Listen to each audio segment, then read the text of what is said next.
স্বাধীনতা দিবস পালন নিয়ে স্কুলগুলিকে কড়া হুঁশিয়ারি পর্যটন মন্ত্রী শঙ্কর ঘোষের। স্বাধীনতা দিবস পালন নিয়ে স্কুলগুলিকে কড়া হুঁশিয়ারি পর্যটন মন্ত্রী শঙ্কর ঘোষের। স্বাধীনতা দিবসের দিনই স্কুলগুলির স্বাধীনতা দিবস পালন নিয়ে কড়া বার্তা দিলেন রাজ্যের পর্যটন মন্ত্রী তথা শিলিগুড়ির বিধায়ক শঙ্কর ঘোষ। শনিবার দুপুরে সাংবাদিক বৈঠক করেই তিনি অভিযোগ করেন, কিছু শিক্ষা প্রতিষ্ঠানে স্বাধীনতা দিবস পালনের ক্ষেত্রে পড়ুয়াদের মধ্যে দ্বিচারিতা করা হচ্ছে। নির্দিষ্ট কিছু শ্রেণীকক্ষের পড়ুয়াদের অনুষ্ঠানে ডাকা হলেও অন্যদের ছুটি দিয়ে দেওয়া হচ্ছে বলেও তার দাবি। শঙ্কর ঘোষের বক্তব্য, ছোটবেলা থেকেই শিক্ষা প্রতিষ্ঠান থেকে পড়ুয়ারা নানান রকম মূল্যবোধ ও শিক্ষা লাভ করে। সেখানে স্বাধীনতা দিবসের মতো জাতীয় গুরুত্বপূর্ণ দিনে এই ধরনের বৈষম্য পড়ুয়াদের মধ্যেই ভুল বার্তা দিতে পারে, তাই এমন আচরণ কোনোভাবেই গ্রহণযোগ্য নয়। প্রথমত আমাদের ৮০তম স্বাধীনতা দিবস উপলক্ষে সহনাগরিকদেরকে জানাই আমার শুভেচ্ছা। এবং আমরা যখন স্বাধীনতা দিবস পালন করি তখন আমাদের সেই বীর শহীদ আত্মবলিদানকারী স্বাধীনতা সংগ্রামীদের যে লড়াই, তাকে আমরা সম্মান জানাই, শ্রদ্ধা জানাই।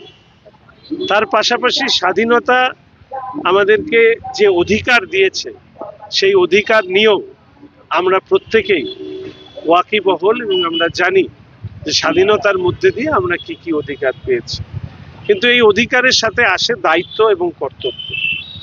আমরা স্বাধীন ভারতবর্ষের নাগরিকরা তাদের প্রত্যেকেরই অধিকার সম্পর্কে যেরকম সচেতন থাকতে হবে, স্বাধীন ভারতের নাগরিকদের দায়িত্ব এবং কর্তব্য সম্পর্কেও সচেতন থাকতে হবে। তো আমি সেই আহ্বান জানাচ্ছি। এবং এর পাশাপাশি আমি মনে করি যে একজন মানুষ তার যে মানসিক বৃদ্ধি, শারীরিক বৃদ্ধি, এই মানসিক বৃদ্ধি হওয়ার সময়টা অনেকে মনে করেন, বিজ্ঞানীরা মনে করেন, মনোবিদরা মনে করেন যে বুদ্ধির বিকাশটা শৈশবে যত দ্রুত হয় সেটা পরবর্তী সময়ে সেটা কমে যায়। আমরা যদি দেখি বয়স অনুযায়ী ভাগ করে তাহলে এটা উপলব্ধি করব। আজকে স্বাধীনতা দিবসের দিন আমাদের প্রত্যেক সহনাগরিকের দায়িত্ব হওয়া উচিত। যেখানে প্রথম শিশুরা যায় সেটা হচ্ছে স্কুল। সেই স্কুলে তারা শিক্ষকদের সহচর্যে আসে এবং শিশু মনে স্বাধীনতা দিবসের দিন পালন করা, অনেকের কাছে এটা ছুটি মনে হতে পারে, কিন্তু এটাকে পালন করতে হবে। তো সেই পালন করবার ক্ষেত্রে অনেক ক্ষেত্রে আমি দেখলাম সেখানে নিয়মটা একটু অন্য ধরনের, অর্থাৎ একটা শ্রেণী অবধি স্বাধীনতা দিবসের যে পালন করবার যে অনুষ্ঠান, সেই অনুষ্ঠানে তারা অংশগ্রহণ করে না, তার পরবর্তী পক্ষ থেকে তারা করেন। কিন্তু সেইটা অনেকটা উঁচু শ্রেণীতে ওঠার পরে আমি চাই যে এই ব্যাপারেও যারা দায়িত্বে আছেন, সমস্ত স্কুলের কাছে আমার আবেদন, আমার শহরের, আমার জেলার, আমার রাজ্যের প্রত্যেকটি স্কুলে শিশুদেরকে সাথে নিয়েই স্বাধীনতা দিবস যাতে পালন করা হয় সেটাকে সুনিশ্চিত করতে হবে। শিশুদেরকে কিন্ডারগার্টেন স্কুলে যায়, প্লে স্কুলে যায়, তারপরে ধীরে ধীরে ধাপে ধাপে ওঠে।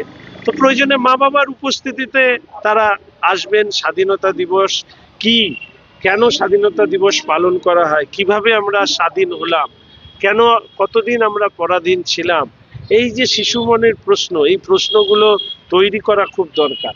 আজকে স্বাধীনতা দিবসের দিন আমি মনে করি যে আমাদের দেশের অভ্যন্তরে শিশু কিশোরদেরকে স্বাধীন ভারতবর্ষের ইতিহাসকে আরো তুলে ধরবার প্রয়োজনীয়তা আছে। না হলে তথাকথিত এক ধরনের ভাষা এই সময়কালে যা শুনতে পাই স্বাধীন ভারতবর্ষের বুকে, সেটা আমার মনে হয় যে স্বাধীনতার ৮০তম বার্ষিকী যখন আমরা পালন করছি, এটা আমাদের ভাষা হতে পারে না। ফলে স্বাধীনতা দিবসে আমার এই অনুরোধ এবং আহ্বান থাকলো যে স্বাধীনতা দিবস প্রতিটি ক্ষেত্রেই, প্রতিটি শিক্ষাদান ক্ষেত্রেও যাতে শিশুদেরকে বাদ দিয়ে না, শিশুদেরকে সাথে নিয়েই যাতে স্বাধীনতা দিবস পালন করা হয়, এই আবেদন আমি বললাম। এরপরে নিশ্চিতভাবে এই বার্তা যেখানে যাওয়ার সেখানে পৌঁছে যাবে। এবং আমি আশা করি যে সবাই আমরা সচেষ্ট হব যে এই ধরনের কোনো বিষয় যদি কোথাও হয় তাহলে সেই বিষয়গুলো যাতে পরবর্তী বছরে যাতে সংগঠিত না হয় বা এই ধরনের বিষয় না ঘটে সেই ব্যাপারে আমরা সচেষ্ট হব। একটা জিনিস মাথায় রাখতে হবে, আমি ব্যক্তিগতভাবে মনে করি ভালোবেসে যে কাজ করানো যায়, ভয় দেখিয়ে সেই কাজ করানো যায় না। ফলে এই কথাটাই হচ্ছে ভালোবেসে বলা, শ্রদ্ধা রেখে বলা, তাদের প্রতি সম্মান দিয়ে বলা, যে যেটা আমার কাছে একটু অবাক লেগেছে, কারণ আমি সারাদিন রাজনীতি করি সকাল থেকে রাত অবধি, সমস্ত বিষয় যে আমি জানবো এরকম তো বিষয় নয়। তো অনেক সময় অনেক বিষয় পরবর্তীকালে শুনি বা জানি, তখন সেই শোনা জানার মধ্যে মনে হয় যে এই প্রথাটাকে ভাঙা দরকার। তো সেই প্রথা ভাঙার জন্যই আমি আজকে এই কথাটা বলি।